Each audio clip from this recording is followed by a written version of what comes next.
عضو نقابة أطباء مصر بيعلن عن خبر خطير على صفحته، وهو كاتب المنشور. بيقول ايه بقى؟ بيقول لك في اليوم الأول من فتح القبول في الجامعات المصرية تقدم 30,000 طالب سوداني. تمام، 30,000. متخيل العدد في أول يوم؟ 30,000 طالب سوداني.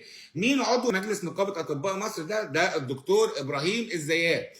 وانا خدت المنشور من صفحته سكرين شوت، وهو منزل الجامعات المصريه الحكوميه اللي هتقبل الطلبه من سوريا وفلسطين ومن السودان، وتحت كل حد كل جنسيه فيهم المبلغ اللي هيندفع في طب وصيدله وعلاج طبيعي وغيره من الكليات، والحد الادنى كمان للمجموع.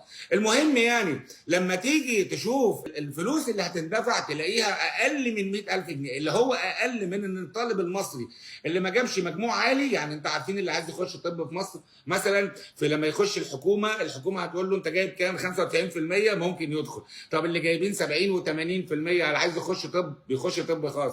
طب المصاريف في الطب الخاص بكام؟ لا كتير، عدت ال 200,000 السنه اللي فاتت واكتر من كده. طب حلو الكلام.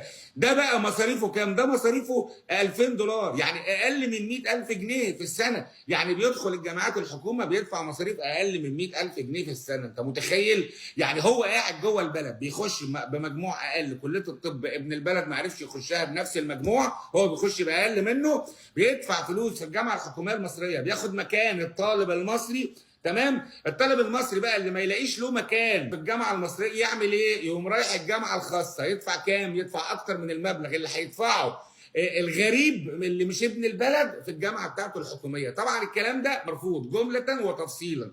ماشي. والموضوع ده الفتره الجايه هيتفتح، وده هيبقى راي عام، ولازم الكلام ده يتعدل. يعني ايه يتعدل؟ يعني اولا الاعداد دي اعداد كتيره جدا، لان اللي هيدخل بحجه الدراسه هيبقى واخد معاه اقامه، فلازم الاعداد دي تقل. لازم كمان المصاريف دي تزيد. ما ينفعش الرقم ده، ما ينفعش.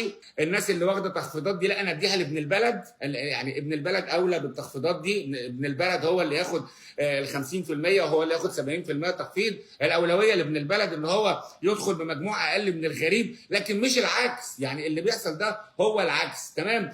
هو الكلام ده بيحصل في دول بره، بيحصل. انت ممكن تكون مثلا دوله زي اوكرانيا او تركيا، ماشي، انت مجموعك قليل فاهلك يقوموا مسفرينك مدخلينك الجامعه هناك بمجموع قليل. خلاص، ايوه. بس المصريين بقى مش مستحملين الكلام ده برضه.